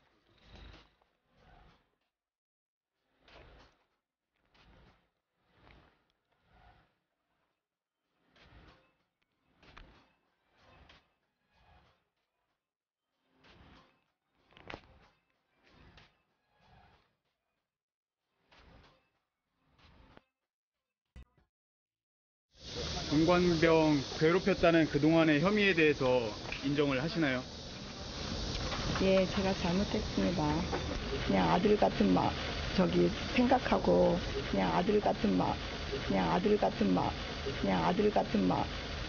생각하고 정말 아들같이 대했습니다. 자, 20초 코멘트 부탁드리겠습니다. 박상민 선생님. 네, 저희 얘기는 쉽게 딱 한마디로 말하면 이겁니다. 박찬주 대장의 얘기는 여기 자막에 써놨습니다. 저는 잘못이 없습니다. 그러니까 해명할 기회를 줘서 고맙죠. 예. 아내 얘기는 아들같이 생각한 거예요. 제가 뭘 잘못했나요? 라고 지금 말하고 있는 겁니다. 예. 같은 의견입니다. 그러니까 똑같은 얘기인데요. 명예를 택했다면 내가 잘못했습니다. 난 대장입니다. 예. 그리고 우리 군인들, 그리고 장병들의 사기를 내가 떨어뜨렸습니다. 내 책임입니다. 이게 자신의 명예를, 사실 군의 명예를 사실 생각한 건데, 그렇지 않고 내가 죄가 없다고 얘기하는 건 연금이죠. 명예보다 연금을 택했다라고 생각합니다. 예. 연금이 한 450만 원, 한 500만 원 돈 나온다고 그러죠. 예. 네, 자가운전 코스프레를 하려면 제대로 하든가요. 평생 운전병한테 타놓고 차문도 못 여는 사람이 무슨 자가운전 코스프레를 합니까? 국민들 보기 언짢게. 제가 볼 땐 저 양반 두 양반 정신 못 차렸어요. 아니, 아름다운 밤이에요. 대종상 시상식 왔습니까? 뭘 소명기를 좀 감사하고 아들같이 생각했다 그래요. 그 얘기하기 전에 남북이 대치된 상황에서 자녀를 군대에 보낸 그 자식을 두고 있는 부모의 심정에 그리고 장병들에게 먼저 공관병들에게 머리 숙여 사과했었어야죠. 제가 볼 때는 정말로 아직도 반성하지 못하는 두 부부의 모습 같습니다. 노 변호사님. 어차피 지금 군검찰에서 수사를 받으신 거 아니겠습니까? 군검찰에서 지금 사성장군을 아무리 피의자 신분이라 하더라도 어떤 식으로 수사를 했을 것인지 생각을 해보면 감사하다란 말이 나올 정도로 조금 편하게 해주었나 이런 의심을 해볼 수밖에 없는 구조거든요. 그러니까 당연히 가재는 개편이란 말인가 이런 얘기가 나올 수밖에 없어요. 지금 두 분 다 일관되게 변명을 계속 하고 계시거든요. 짧게 말씀드리겠습니다. 아들의 뜻이 바뀌어야 되는 거 아닌가 지금. 아들의 의미를 잘 모르고 계신 게 아닌가. 본인의 아들의 속옷 빨래거리와 자기 어떤 아들을 시중을 들었던 아들의 시중을 든 겁니까 그러면? 그래서 결국은 아들은 머슴입니까? 그분들이 생각하는 저는 굉장히 마음이 아픕니다. 아들의 사전적 의미를 좀 바꿔야 될 필요가 있다. 머슴으로. 짧게 얘기했습니다. 제가 저 사람들이었다면 저런 얘기를 왜 할까 이렇게 생각해 봤더니 이런 것 같아요. 무조건 죽을 죄를 졌습니다. 이렇게 얘기하지도 않고 약간 소명할 기회를 줘서 감사하다. 그다음에 걔가 아들 같아서 그랬다 이런 얘기하는 거는 뭔가 좀 이분들이 이런 조사 과정 내지 이런 과정에서 어떤 약간의 구제에 대한 신뢰 같은 희망이 있어서 좀 그러지 않을까. 가뜩이나 이제 좀 여론에서도 일부 지금 이거 그 보수 군인 죽이기 아니냐 이런 얘기도 좀 있는 것 같고 그래서 그런 걸 좀 활용하기 위해서 그런가 아닌가라는 생각을 했고 거기에 대해서는 뭐 알아서 판단하시죠. 앞서 잠깐 이제 서영호 소장님이 말씀하셨는데 부인은 운전수지 조수석에서 내리고 박찬주 대장은 직접 그것도 좀 오래된 차를 직접 끌고 들어와서 운전이 서투른지 이제 후진도 잘 못하시고 문도 잘 못 여시는 보이는데 그건 왜 그런 거예요? 일부러 그러신 거예요? 그러니까 국민 시선을 좀 어떻게 피해보겠다고 한 거예요? 아니 그거는 우리 앵커께서도 저 처지에 있었으면은 그 공관병한테 운전하라고 그러고 자기 뒷자리에 앉아서 저기 출두하겠습니까? 그거는 뭐 상식이죠. 인지상정인가요? 네, 인지상정이죠. 알겠습니다. 그것까지 비판하지 말자, 확인 사살하지 말자. 그런가 보다. 아유, 참 공공하구나. 이렇게 얘기해야지 뭐 저걸 갖고 뭐 퍼포먼스 하냐 이렇게 퍼포먼스 할 정신이 있겠어요, 저분들이 지금. 그동안 자기가 저질러놓은 일들이 있는데. 퍼포먼스 할 정신이 있었던 거죠, 퍼포먼스 지금. 같이 보여요. 퍼포먼스를 한 거죠. 오히려 차라리 공관병이 운전해서 오는 게 차라리 성석도로 운전 뒷좌석에서 내리는 게 훨씬 성석도로 하는 게 더 낫죠. 보통 저럴 때는요 택시 타고 와요. 그렇죠. 보통 그게 지금 공간까지 택시 부르기가 좀 아니 어렵다. 앞으로 연금도 못할 것 같은데 지금 대껴야지. 알겠습니다. 알겠습니다. 확인 사살은 안 하겠습니다. 그래도 하나는 좀 짚고 가야 될 것 같아요. 노 변호사님. 일각에서 박찬주 대장에 대해서 이등병으로 강등시키자라는 주장이 나오는데 이게 법적으로 군법상 가능한 건가요? 제가 알기로는 안 되는 걸로 지금 알고 있는데 이 지금 이렇게 징계위원회 같은 걸 열어야 되는 건데 강등시키려면 징계위원회를 열어야 되는데 지금 열 수가 없잖아요. 왜냐하면 강등도 하나의 그 징계 절차의 일환이거든요. 그러니까 지금 이분 위에 3분이 있어야 되는데 이분 포함 3분이 있기 때문에 당사자를 빼놓고 2명만 가지고는 사실 열 수가 없는 구조인 거고 이런 식으로 대장을 2등병으로 강등시킨다는 것은 예전에 한번 그 불명예스러운 강등이 있었습니다만은 그것과는 별개로 안 되지 않을까 싶습니다. 예전에 뭐 12.12 사태 때 그런 일이 좀 있었긴 했습니다. 바로 또 이제 재심해서 그때 다시 됐죠. 그러니까 일각 이제 우리 국민의 마음은 이해는 됩니다만은 현실적으로 박찬주 대장을 2등병으로 강등시키는 것은 불가능하다 이런 주장이 좀 있네요. 네, 다음 주제로 가보겠습니다. 당국에 이어서 이제는 경찰 내부에서도 사실 볼썽사나운 모습이 좀 보였습니다. 경찰 수뇌부끼리 꼴불견 난타전을 벌이고 있습니다. 강인철 전 광주지방경찰청장, 지금 이제 경찰중앙학교 교장이죠. 이철성 그리고 현 경찰청장과 난타전을 벌이고 있습니다. 이게 뭐를 하는 건가? 민주화 성지가 좋으냐라는 그 발언을 놓고선요. 전화를 했는지 전화를 하지 않았는지 삭제 지시를 했는지 안 했는지 가지고 두 사람의 진술이 엇갈리고 있습니다. 자신에 대한 징계에 불만을 품고 이거를 터뜨린 거 아니냐라는 얘기가 좀 나오고 있습니다. 감찰 결과 비리가 드러나서 정식 수사에 착수하겠다라고 이철성 경찰청장이 얘기하니까 강인철 경찰학교 교장이 이런 일을 터뜨린 것이다 이런 얘기를 하고 있습니다. 감찰 조사 억울하고 황당하다. 문제 만들어내는 감찰이다. 끝없는 폭로 뒤에 남는 건 뭘까요? 시민단체들은 직권남용 고발을 하고 있고요. 경찰은 비리 의혹과 관련된 수사를 착수했습니다. 경찰관들은요. 창피하다. 부끄러운 조직의 민낯을 보는 것 같다. 수사권 조정에서 힘 모아도 부족할 판에 지금 뭐 하는 거냐? 왜 내부에서 총질하느냐? 뭐 이런 얘기도 나오고 있습니다. 진실은 어떤 것인지 지금 뭐 공식적으로 조사가 시작이 됐기 때문에 강인철 중학교 교장의 말이 맞는지 이철성 경찰청장의 말이 맞는지 곧 나올 것 같습니다. 관련 영상 보겠습니다. 저는 사실 영문도 몰랐어요. 나 갑자기 전화 와서 한 말이 그 말은 정확히 기억나는. 딴 말은 기억이 안 나는데 그 말은 정확히 기억이 나요. 얘기하더라고. 민주화의 성진 광주에 근무하니까 재미줬어? 그러더라고요. 농담은 아니고 말투가. 그래서 내가 또 농담할 정도 사이는 아니니까. 그래서 제가 그냥 예. 그랬다 이제 뭐 민주화의 성진은 뭐라고 하더라고. 나야 이게 속으로 이게 지금 뭐 때문에 이 사람이 그러는가. 뭐 페이스북 뭐 방식을 뭐 바로 내리면 뭐 하니까 뭐라고 하더라고. 뭐라고 뭐 예를 들어주더라고. 뭐 하여튼 알아서 이렇게 잘 조치하라고. 그러고 끝난 거예요. 그러게. 그래갖고 그날 그 전화 받고 내가 그래서 같이 봤죠. 뭐 내용 보니까 내가 볼 때는 별것도 아니더구만. 어떻게 보면 경찰에서 사실 평소에 우리가 하는 그거잖아요. 안전 중요시하고 우리 다 그렇게 교통관리만 잘하라. 사람들 다칠 줄 모르니까. 그러니까 이제 직원도 그렇게 센 거죠. 그게 뭐가 잘못됐어요, 그게. 확정되지 않은 그런 감사 사실 일부를 순서 공개하거나 왜곡해서 또 심지어는 뭐 전혀 없는 사실을 마치 이것처럼 끼워넣어가지고 이렇게 하는 그래서 공직자답지 못한 그런 행태를 보이는 거에 대해서는 앞으로 지양해야 된다고 생각합니다. 경찰 발전을 위해서 마치 뒤에서 경미하듯이 하는 것에 대해서는 적절한 절차에 따라서 처리하는 것 같다고 생각합니다. SNS 네, 박근혜 정부에서 임명됐던 경찰청장이 광주를 민주화의 성지로 표현한 부하 경찰을 표적 감찰해서 옷을 벗기려 한 것인지 아니면 뭔가 문제가 있는 것인지 어느 쪽이 말이 맞는지 모르겠습니다. 우리 이 실장님부터 얘기를 좀 들어보겠습니다. 그런데 문제는 이제 시작된 건 강인철 그 중학교장이 그 당시에 광주에 있을 때 전화를 받았다. 그런데 그래서 내려줬는데도 계속 좌천됐다. 거기서부터 출발하지 않았습니까? 근데 들여다보니까 이 두 사람도 만나요. 보니까 문자메시지에서 만났어요. 왜 나를 중앙학교 이 감찰을 계속 하느냐 하고 아니 이건 원래 죄가 있는 게 아니냐 이런 어떤 이 독대에서 이야기가 나옵니다.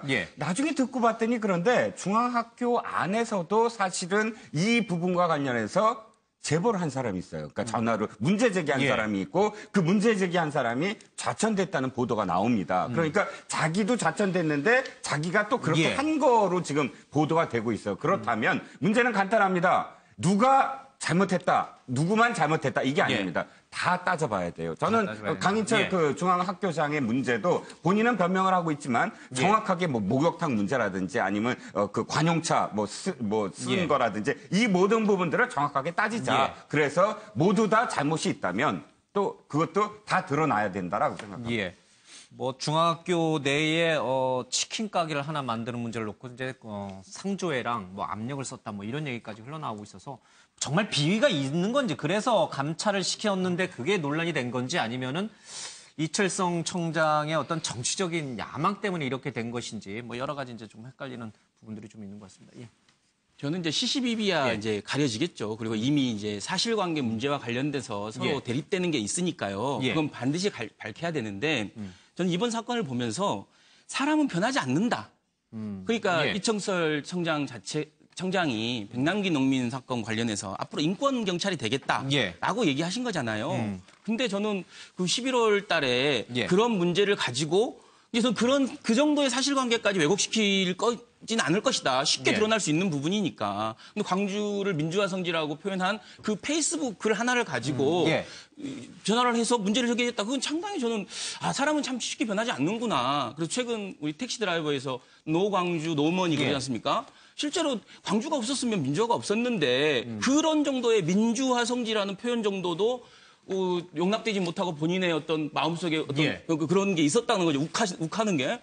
그런 건 사실 사람 변하기 쉽지 않다라는 걸 보여준 사건이다라고 봅니다. 참 민주화의 성지라고 표현한 것 때문에 이 갈등이 발생한 건지 아니면 지금 나흘 전에 만났잖아요. 두 사람이. 다른 여러 가지 감정적으로 이미 골이 깊어졌는데 민주화의 성지를 끄집어내서 그걸로 빌미를 삼은 것인지. 그럼요. 경찰의 치안감하고 경찰청장, 치안총감입니다. 경찰 내부의 정치적인 관계에 최상승에 있는 사람들이에요. 상당히 사이가 안 좋네요. 그동안에 사이가 안 좋았습니다. 안 좋았는데 일단 부하 직원, 그러니까 강 청장의 비위 문제가 생기니까 안 좋아하면서 이렇게 이제 나름대로 인사이동을 하다가 이걸 조사를 하려고 얘기하니까 조사를 하면서 저 사람을 물러나야 해야 되겠다라고 이제 청장이 생각한 거예요. 그리고 옷 벗게 할 거야 하니까 강 청장 같은 경우는 그래요? 저 운전은 못합니다. 당신도 문제가 있다. 당신이 어떤 문제냐? 그걸 다 지금 공개하고 있는 거예요. 그러니까 내부적으로 한쪽은 옷 벗게 할 거야 당신을. 한쪽은 그래요? 저 운전은 못합니다. 라고 하는 속내를 지금 가지고 다투고 있는 겁니다. 두 사람이 이제 기본적으로 갈등 관계에 있었고 있었던 그게 것이죠. 이제 그럼요. 민주화의 성지라는 그게 없으면 지금 저런 문제 가지고 하겠습니까? 예. 아주 골 깊은 갈등이 있었던 거죠. 네. 저는 뭐 강인철 학교장이 자기 개인적 비위 사실을 물타기하기 위해서 청장의 이런 그 민주화 성지 발언을 긁어 나온 것인지 아니면 이철성 청장이 자신의 정체성 관련된 심각한 문제를 걸고 넘어지는 것 때문에 그 사람을 제압하기 위해서 이렇게 됐는지 그 시시비비는 가려봐야 되겠으나 문제는 뭐냐면 빈대 잡자고 초가삼간 태웠어야 되겠습니까? 지금 국민들이 검찰로부터의 수사권을 독립해서 경찰에 맡기려고 하는데 이런 경찰 믿고 수사권 독립시키겠다고 하는 여론이 생기겠습니까? 청와대가 빨리 나서서 저 사람들 자제시키고 말 안 들으면 청와대에서 인사권 행사해서 교체하든가 특단의 조치를 취해야 될 것 같다는 생각이 듭니다. 근데 두 분 사이가 뭐 원래부터 나쁜 건지 아닌지는 잘 모르겠습니다. 어쨌든 화면 홈페이지, 경찰학교 홈페이지에 나와 있는 거 보면 두 분이 뭐 친하게 이렇게 하고 있는 모습이 좀 보이긴 합니다만은 뭐 사진 찍었다고 친한 거 아닙니다. 의례적인 행사 자리니까 그럼요. 저렇게 웃고 있을 수도 있고 여러 가지 뭐 해석이 가능합니다. 노 변호사님. 일단 팩트만 보고 좀 정리를 해보면 당시에 해당 게시글에 민주화 성지, 뭐 광주 경찰서는 어쩌고 이런 얘기 나와 있던 건 사실입니다. 두 번째, 그러한 그 SNS의 글이 갑자기 삭제된 것도 사실이죠. 그렇다면 지금 그 이철성 청장 얘기는 자기는 그런 말 한 적이 없는데 감찰 비리를 얘기 듣고 난 다음에 이제 이런 식으로 하는 거다라고 주장을 하고 있어요. 그러려면 그 말이 맞으려면 실질적으로 작년 11월에 이 강인철 청장이 나중에 내가 감찰 비리로 문제 당할 것을 미리 알고 작년 11월에 이러한 그것이 빌미가 될 수 있을 만한 게시글을 누군가 그러니까 밑에 있는 직원이겠죠. 직원에게 올리라고 한 다음에 자발적으로 삭제해 놓아야 되는 거거든요. 그 말이 맞으려면. 근데 지금 그렇게 하기엔 너무 사실은 조금 멀고 구차하고 좀 말이 안 맞잖아요. 그러니까 그게 상식적으로 조금 타당하지 않은 이게 될 거예요. 그러니까 제 말은 강인철 청장이 거짓말했다라고 보기에는 이 사건이 조금 되게 조금 앞뒤가 안 맞는 부분이 있다. 그렇다면 혹시라도 이철성 청장이 정말 민주화 성질이라는 말이 혹시 정치적으로 오해를 불러일으킬 수 있기 때문에 지우라라고 했을 가능성이 얼마나 있을 것인가라고 생각하면 그랬을 가능성도 조금 있어 보인다. 왜냐하면 이 문제가 처음 불거지자 이철성 청장이 뭐라고 했냐면 내가 당시에 백남기 농민 노제가 있을 예정이었는데 강인철 청장이 휴가를 내겠다라고 얘기를 했기 때문에 그거를 질책한 적은 있다라는 얘기를 한번 했었거든요. 그렇다면 모든 것들을 다 정리를 해보게 되면 물론 저는 강인철 청장이 정말로 뭐 치킨 가게 여는 것과 관련해 갖고 무슨 비리가 있는지 몰라요. 근데 뭐 있을 수도 있겠죠. 그러나 그것 때문에 작년 11월에 없었던 일을 만들어냈을 것 같지는 않기 때문에 이런 걸 생각해 본다면 서로 간에 아마 지금은 긁어부스럽니다. 내가 왜 쓸데없이 민주화 성질을 지으라 했을까? 예를 들면 그 맞다면 또 내가 왜 쓸데없이 그 말을 지인에게 해가지고 이 말이 이렇게 회자되게 했을까? 서로 간에 좀 고통스럽지 않을까 생각합니다. 알겠습니다. 어느 것이 진실인지는 좀 더 확인을 해봐야겠습니다만 어쨌든 이 주변에 있는 경찰관들 창피하다, 부끄러운 조직의 민낯이다 이런 부분은 좀 많이 새겨들어야 될 것 같습니다. 경찰 최고 수장과 다른 분들의 주장이 좀 부딪히고 있네요. 지금 이 상황은 가만히 보면 이런 경우에요. 도둑놈이 경찰을 쫓아가면서 도둑 잡아라. 이런 경우입니다.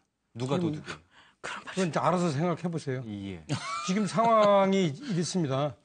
제가 보면은 그 강인철 씨 이분은 분명하게 이렇게 내부 비리와 관련돼서 자기가 문제가 있는 거죠. 이제 그것을 자기가 면탈하기 위해서 저런 식으로 이제 자기가 민주적 투사인 것처럼 갑자기 변신을 했단 말씀입니다.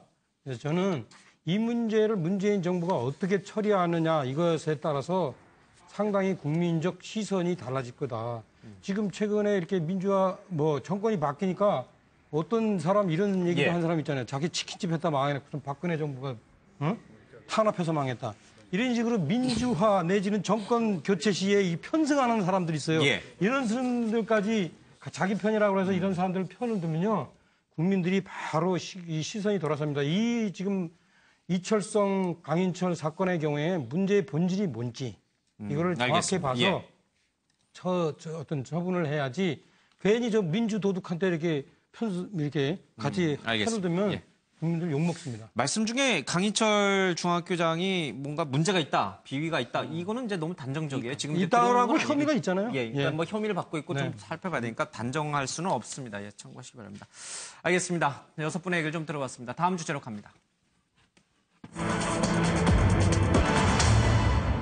이 국정농단 재판 당사자들에 대한 항소심이 진행이 되고 있는데 지난 1차 재판 때 또 청문회에 나와서는 위증을 했던 것이 지금 생각해보니 기억력이 감퇴해서 그런 것이다.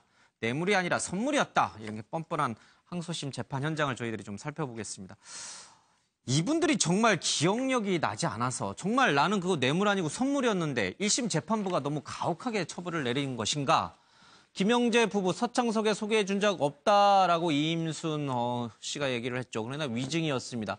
그랬더니 항소심 재판에 와서는 나이 들어서 기억력이 감퇴된다. 노무부양하게 선처를 부탁한다. 나 연금 깎이면 안 된다. 이런 얘기를 하고 있고요.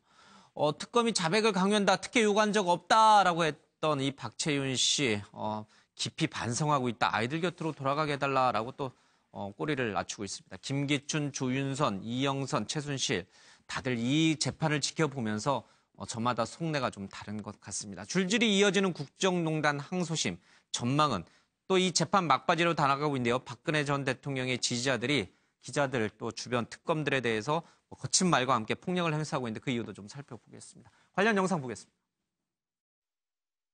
그러면 김영재 원장하고는 잘 아십니까? 전혀 모릅니다. 오늘 처음 만났습니다.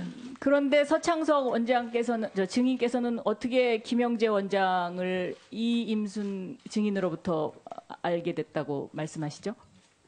네, 제가 그 내용은 알지 못하고요. 제가 네. 곰곰이 생각해봐도 네? 제가 곰곰이 생각해봐도 이임순 교수에게 연락을 받았습니다. 김영재 원장은 이임순 증인을 압니까? 전혀 모릅니다. 전혀 모릅니까? 그러니까 지금 누군가 거짓말을 하고 있는 겁니다. 선생님 안녕하세요. 저 박채은인데요. 저희 YJ 콥스 메디칼. 예, 안녕하세요. 예. 안녕하세요. 아이고, 뭐 선물도 주시고, 제가 와이프한테 점수 많이 땄는데, 덕분에. 사모님 점수 딸 일이 더 많은데. 수석님 워낙 TV에 많이 나오셔서 보이시면 그럴 것 같아서 제가 사모님이 더 나으실 것 같아요. 아닙니다. 이번 주에 원래 예약을 하려고 했는데 그 호텔 중식당의 그 보양식이 좋더라고요. 추석 직후에 어디 순방 가셔야 돼서 그거 준비를 좀 해야죠, 그러면. 제가 추석 선물도 준비했는데 그러면 이거 어떡하나? 예? 아이고, 고맙습니다. 지나서도 받을게요. 네, 국회 청문회와 또 특검 조사 때는 기억이 안 난다 이런 얘기도 좀 했고요. 뇌물을 준 게 아니고 선물이다 이런 주장을 좀 했는데 이제 와서는 다들 이제 좀 꼬리를 내리고 있습니다. 노 변호사님, 네. 갑자기 항소심에서 다들 이상하게 나와요? 정말 나이가 64세여서 기억이 안 나는 거예요? 그래서 위증한 거예요? 제가 예. 그분이 아니니까 정확히 모르겠습니다만은 제가 보기엔 그렇지는 않을 것 같고요. 그냥 어떻게든 간에 항소심에서 형이 변경되기 위해서는 예. 사정 변경이 있어야 되거든요. 1심과 예. 다른. 근데 1심에서 본인이 이제 주장했던 내용을 조금 뭔가 다르다라고 얘기를 하기 위해서는 내가 그때 기억이 안 나서 잘못 말했습니다. 죄송합니다. 이렇게 할 수밖에 없지 않겠습니까? 예. 그래서 아마 기억력 감퇴 얘기를 하신 것 같고 한 분은 또 한 분 같은 경우에는 뇌물이 아니라 선물이다 주장을 하는 거는 선물이니까 나를 좀 봐주세요 이런 얘기겠지만 사실 그런 말을 해봤자 예. 제가 보기엔 의미가 없을 것 같아요. 그래서 이 두 분에 대해서는 제가 봤을 때는 항소 기각 예. 결정이 날 것 같고 항소 기각 판결이 날 것 같고 다만 이제 조윤선 전 장관이 항소를 했는데 그 부분과 관련해서는 항소 기각으로는 끝나지 않을 것 같습니다. 예. 노모를 부양하려고 아이들이 이미 충분히 고통받았다. 아이들 곁으로. 노모와 아이들 핑계대는 거, 변명되는 건 어떻게 그거는 반영이 돼요? 당연한 겁니다. 왜냐하면 반영이 돼요? 예, 그렇게 해야지만 그 정상 참작 사항이라는 게 있어요. 그걸 예. 노린 거다? 네네. 예. 머리는 되게들 좋으시네요. 예. 변호사가 좋은 건지. 변호사들이 있으니까. 예. 외과 의사가요, 수술을 딱 마치고 간호사한테 딱 이럽니다. 내가 좀 전에 핀셋을 혹시 몸속에 넣고 꼬매지 않았어? 하고 말합니다. 예. 내가 요즘 기억력이 감퇴하고 있어. 자, 이임순 씨가 지금 의대 교수거든요. 기억력이 감퇴했다 그러면 지금 이 의대 교수한테 만약에 외과의는 아니겠지만 산부인과, 아마 예.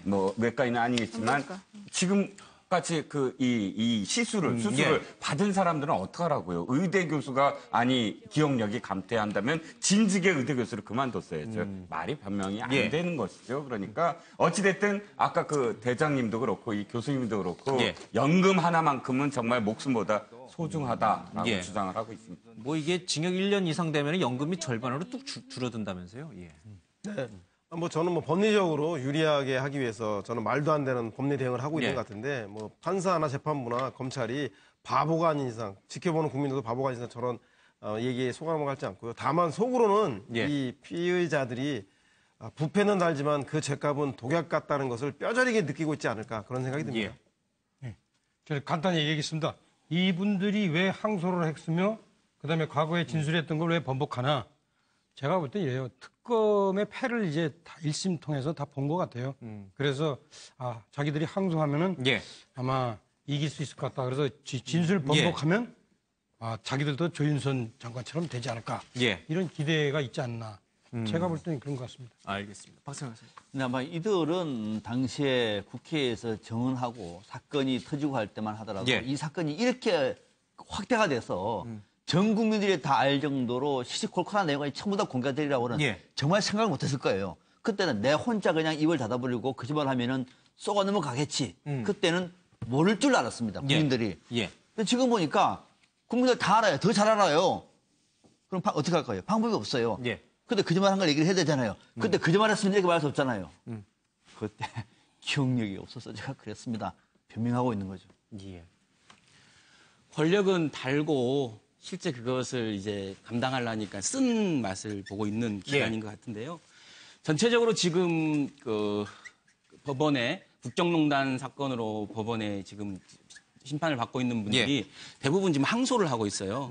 근데 저는 이제 어느 한 사람도 정말로 그 국정농단 안에서 그걸 견뎌내고 애타고 속탔던 국민들에게 정말 진심으로 사과를 하거나 진심으로 나는 진짜 이 정도 죄를 받을 만하다라고 정말로 그런 사람이 없었는 게 되게 안타깝다. 한국 사회의 지도층들이 갖고 있는 그때는 그렇게 똑똑하고 그때는 그렇게 아주 기고만장했던 분들이 지금은 너무나 유령 같고 바보 같고 아니 전략으로 지금 완전히 굳어진 것 같아요. 그래서 이번 참에 정말로 자칫하다가 우리 국민들도 모른다 그러고 기억이 안 난다고 하면 모든 죄가 사면되는 줄 아는 그런 그 지경까지 이르지 않을까라는 생각이 들어서 좀 안타깝습니다. 그래서 우리 지도층들이 조금 더 떳떳하게 정말로 국민들을 힘들게 하는 그거에 대해서 정말 어떤 한 사람이라도 좀 떳떳하게 나와서 자기 반성을 하시고 항소 문제에 있어서도 좀 더 솔직하게 대했으면 좋겠다라는 생각을 합니다. 알겠습니다. 뭐 바로 이어서 가죠. 박근혜 전 대통령의 지지자들이요. 박영수 특검 또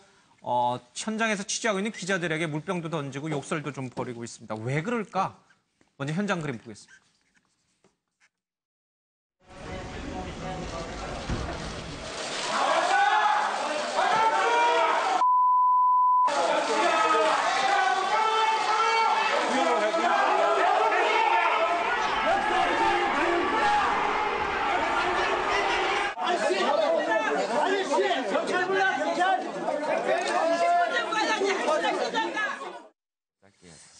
박영수 특검이 자신들에게 물병도 던지고 욕설하는 그 지지자들을 검찰에 고발했어요. 그리고 지금 윤석열 서울중앙지검장이 엄정 수사를 지시를 했어요. 이 지지자들이 좀 왜 그럴까요? 일단 이제는 뭐 이념도 아니죠. 태극기 집회도 아니고 그냥 팬심이에요. 왜 덕질한다고 요즘 얘기하잖아요. 완전 팬심입니다. 그런데 저는 이해가 안 가는 게 진짜 삐뚤어진 팬심이에요. 욕해야 될 사람은 최순실이에요. 만약에 박근혜 대통령의 진짜 팬이라면 아니 최순실 때문에 이렇게 박근혜 대통령이 감옥에 갔는데 왜 최순실을 지금 비호합니까? 잘못됐죠. 엉뚱한 사람한테 방향을 들고 있다. 노영희 변호사님은 안 쓰셨는데 제가 여쭤볼게요. 저렇게 될 경우에 저런 특검에게 물병 던지고 욕하는 거 뭐 징역 5년 뭐 이런 얘기도 나오던데 실제로 그렇게 엄벌에 처해요? 엄벌에 처해야죠. 그 요즘에 이제 공무집행하러 가시는 거잖아요, 그분이. 그런 상황에서 지금 그 협박이나 뭐 폭행 이런 것들을 지금 하고 있는 거잖아요. 저런 경우라고 한다면 당연히 엄벌에 처하는 게 요즘에 그 법원의 태도이고요. 그리고 특검 측에서도 원래는 저런 상황에 대해서 그냥 넘어가려고 했으나 그렇게 넘어가면 안 된다라고 하는 의견 때문에 다시 한 걸로 알고 있습니다. 하필이면 또 그 박영수 특검 밑에서 수사팀장했던 윤석열 팀장이 지금 서울중앙지검장이 돼가지고 아마 더 강하게 조사하는 거 아닌가 뭐 이런 얘기도 흘러나옵니다.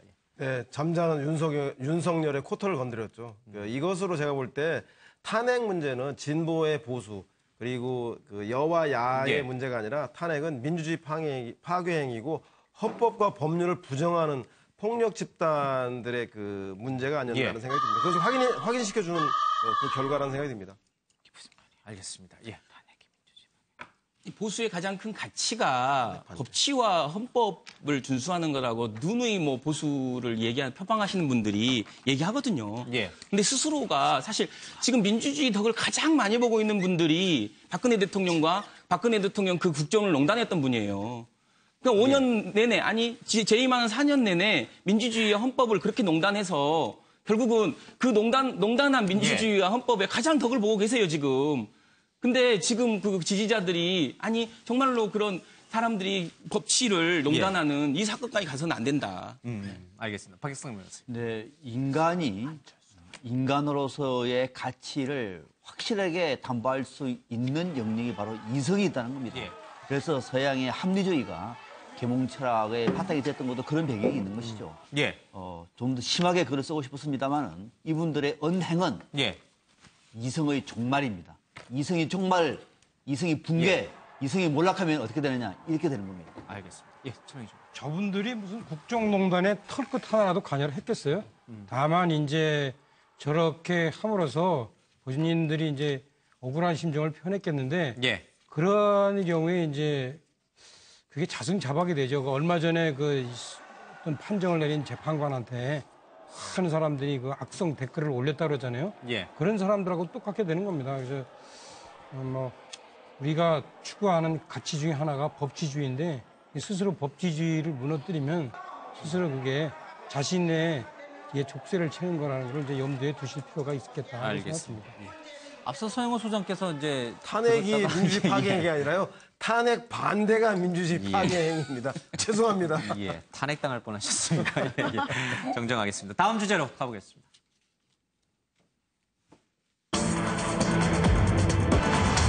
네, 안철수 국민의당 전 대표의 당대표 출마에 당 내부도 좀 시끄럽습니다만 당 바깥에서도 또 이 뭐 정계 개편이다, 손익계산이다, 뭐 이런 얘기들이 흘러나오고 있습니다. 정계 개편 가능성은 어떻게 보고 계신지 좀 여러분들 의견을 좀 들어보도록 하겠습니다. 먼저요, 이제 화면 잠깐 좀 보겠습니다. 안철수 전 대표의 당권 도전에 복잡해진 사당의 셈법이라고 해서 자유한국당은 사실은 뭐 크게 직접적 관련이 없습니다. 다만 바른정당과 국민의당, 안철수 개파가 합쳐질 경우에는 보수의 주도권을 뺏길 수 있기 때문에 좀 긴장감을 갖고 좀 지켜보고 있고요. 바른정당 내에서는 유승민, 김무성 전 대표가 지난 대선 때 안철수 후보와 유승민 후보의 후보 단일화를 논의했다. 맞네 틀리네 이제 공박이 다시 벌어지고 있습니다. 추미애 더불어민주당 대표는 사실 이 국민의당에 대해서 그렇게까지 신경 쓰고 있는 것 같지는 않습니다. 당 안팎이 좀 시끄럽습니다. 관련 영상 보겠습니다. 제 미래보다 당의 생존이 더 중요하다입니다. 그래서 저는 정말 당과 운명을 같이 할 겁니다. 창당 때도 그랬고 이번 지방선거를 임하면서도 그 각오는 마찬가지입니다. 단순히 당대표가 아니라 정말 지금 비상상황인 당을 살리는 사람을 뽑는 선거입니다. 이제 후보자들을 보고 판단하시면 됩니다. 필요성을 인정합니다. 왜냐하면 이 당을 안철수 당이다 이렇게 인식하지 않습니까? 그 당에서 하는 그 전당대회인데 예. 사실 그 안 후보를 압도하기 위해서는 후보 단일화가 필요하다고도 봅니다. 그래서 만일 예를 들어서 제가 안 후보를 누르고 당대표가 된다면 당이 안철수 사당만은 아니구나. 당원들이 깨어있고 이게 공당이라는 증거가 될 테니까 여기서부터 당이 살아나기 시작할 거라고 봅니다. 안철수 후보의 이제 전당대회 출마가 제가 볼 때는 이제 자칫 국민의당과 민주당이 통합할까봐 그러면 본인이 다음에 대통령 후보로 나서는데 상당히 어려운 장애물이 생기겠다 이런 현실적 판단을 하신 것 같아요. 그래서 이제 안철수 후보가 당 대표가 되시면 국민의당과 민주당의 통합이 점점 더 멀어질 것 같다 이런 생각은 저도 하고 있습니다.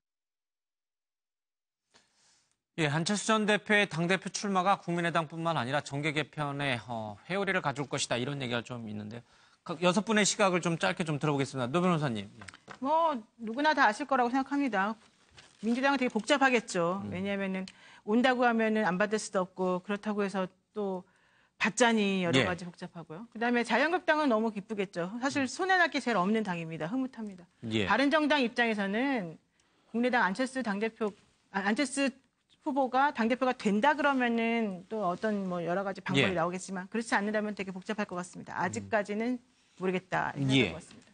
네, 안철수 당대표의 당권 도전은 제가 볼 때는 바른정당과의 통합이기 때문에 그걸 바라보는 더불어민주당은 고토 회복, 그래 드디어 호남을 민주당의 기반으로 할 수 있는 기회다라고 생각하고 자유한국당은 바른정당이나 국민의당이나 2중대, 3중대일 뿐이다라는 생각을 할 것 같고요. 바른정당은 강력 3당을 국민의당과 힘을 합쳐서 만들겠다. 그런 생각을 하고 있지 않을까 싶습니다. 네. 더불어민주당은 남의 집 불구경 하겠죠? 뭐 다 완전히 제가 되면 좋은 거고 아니면 뭐 불이 나도 좋은 거고. 자, 자유한국당이 제일 기분이 좋을 것 같습니다. 왜냐하면 판이 흔들려야 되거든요. 판이 흔들려서 어쨌든 제1야당이 돼야 하는 것이니까. 바른정당은 사실 바른정당도 국민의당처럼 여러 개파 또 생각이 각각 다른 사람들이 아직 뭉쳐있는 관계로 안에서 아직은 부글부글 하는 분위기가 있거든요. 어쩌면 우리도 이렇게 될 수도 있다라는 생각이 듭니다. 네. 아무래도 이제 국민의당이 안철수 후보를 중심으로 재편이 되면은 제3정당, 양정당이 아닌 중간 영역이 더 커지겠죠. 그 커지는 모습을 지켜보는 거죠. 더불어민주당에서는 큰일 났다고 생각할 수 있는 거죠. 통합의 가능성까지 염두에 완전히 물 건너가는 그런 면에서 또 협조를 구하기도 쉽지 않은 큰일 났네라는 생각하고 있을 거고요. 자유한국당 홍준표 대표는 더 큰일 난 거죠. 뭐냐면은 이 중간 정당이 더 커져버리면은 혹시나 문재인 정부에 실망한 사람들이 자유한국당이 아니라 국민의당으로 갈 가능성이 훨씬 더 높은 것이죠. 정말 큰일 난 거죠. 그런 생정을 분명히 갖고 있을 것 같고 바른정당은 20석 아슬아슬하면서 앞으로 좀 어려웠는데 우리도 조금씩 길이 보인다라고 하는 생각을 하고 있으리라고 봅니다. 김 본장. 저는 이제 각 당이 계산기를 복잡하게 두드리고 있을 것이다. 현재 실제로 그럴 것 같다는 생각은 들고요. 다만 저는 국민의당이 그렇게 가볍게 막 깨지거나 뭐 어쨌든 뭐 완전히 뭐 다른 그 변수로서 지금 완전히 자리 잡아가고 있는데 저는 상당히 어쨌든 내년 지방선거라는 선거가 있기 때문에 상당히 좀 내년까지는 상당히 상수로서 역할을 할 것이다라는 거 보고요. 일단 자유한국당은 좀 고대하는 느낌이 있을 것 같아요. 예, 뭔가를 좀 기대하고 고대하는 느낌이 있을 것 같고 바른정당은 연대에 대한 뭐 그런 생각은 있겠죠. 그리고 마찬가지로 이제 민주당은 조금 속내는 복잡할 것이다라고 봅니다. 알래스카의 연어를 수출할 때 죽은 거에 비해서 산 거의 값이 5배 이상 받는다는데 그걸 산 채로 그 수출하는 방법은 그 어장에다가 메기를 하나 집어넣는데요. 그러면 연어들이 안 죽는답니다. 지금 안철수 현상은 대한민국 정치판에 새로운 매기가 됐어요. 또 이게 안철수 현상 3인데 제가 보면 안철수가 국민의당을 접수를 하면 어떻게 되면 이게 중도 제3당이 등장하면서 야당 간의 경쟁이 심해집니다. 그렇게 하고 현재 문재인 대통령 여당의 독주도 상당히 그렇게 되면 견제를 받게 되고 그러면서 제가 볼 때는 상당히 전국이 아주 가파르게 진행될 것이고 다음에 있을 지방선거와 개헌에 상당한 어떤 정계 개편 등의 어떤 요인들이 등장할 것으로 보입니다. 우리 알겠습니다. 뉴스와이들이 거리가 많아질 겁니다.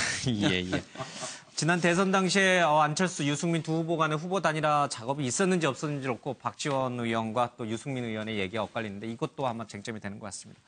좀 시간 없습니다. 그럼 다음 주제 하나 더 짚겠습니다. 네, 박근혜 전 대통령 얘기를 하다가 보니까요, 박정희 일가의 순환이다라고 해서요. 기념 도서관에 이렇게 락커로 이제 욕설이 좀 써져 있고요. 생가 방화 사건도 지난해 좀 있었습니다. 우표 발행 문제도 좀 논란이 됐고요. 옥천군이 유경수 여사 추모제 예산을 배정했더니 시민단체들이 반대하기도 좀 합니다. 정권이 바뀌어서 그런가요? 이거는 뭐 쓰는 거 없이 좀 직접 우리 이제 6분의 얘기를 좀 듣겠습니다. 먼저 잠깐 화면 보겠습니다. 자기 집 재산을 왜 국민 세금을 하는 거야? 이게 농민의 돈이야? 오늘 같은 날 꼬마서 이렇게 해야 되겠어. 저기 뭐야? 옥천군에 들어가는 예산이 될 옥천군에 얼마나 마라 나라 돈 어디서? 아이고 군비는 나라 돈 아닌가? 내 회비 내고 왔어. 아니 군비 얘기하는 거야? 여기 지금 승모제 하는 걸. 아니 하지 말라고. 여기가 어딘데 이 자리가 와서 여기 있지 사느냐고. 여기 국민의 세금으로 지어야지. 국민 세금이에요. 자. 해가지고 먹어. 예. 네, 지난 정부에서 그토록 미화됐던 이 박정희 전 대통령 생가 일가에 대한 얘기가 갑자기 정권이 바뀌니까 이렇게 또 순환을 당한다. 글쎄요, 어떻게 보시는지. 뭐 민심이 가변적이라서가 아니라요. 200억 아니라 2천억을 들여도 박정희 유신 독재는 결코 미화될 수 없다라는 사실들을 우리 국민들은 분명히 알고 있습니다. 공각하는 분명히 하지만 그 과가 너무나도 한국 현대사에 깊고 암울하기 때문에 이 문제에 대해서는 명명백백하게 밝혀져야 되지 않겠다는 생각이 듭니다. 박정희 정부의 어떤 공과에 대한 평가는 역사가 하면 됩니다. 지금 저렇게 난도질하는 현상은 뭐냐면 아까 제가 얘기했던 것을 재활용하는데 이것도 숭어가 뛰니까 망둥이가 뛰는 그런 현상 중에 하나입니다. 박성현 선생 10초. 네, 10초요. 앞서 앵커가 정권이 바뀌어서 그렇다고 말씀하셨는데 정권이 바뀐 게 아니고요. 그래서 말한 게 아니라 그래서 그런 거냐라고 물은 거죠. 박근혜 정권이 무너져서 그런 겁니다. 알겠습니다. 이 문제는요, 다음에 좀 시간을 갖고 좀 더 살펴보도록 하겠습니다. 오늘 MBN 뉴스와이드는 여기서 마치겠습니다. 시청해주신 여러분 고맙습니다. 잠시 뒤 뉴스팔이 이어집니다.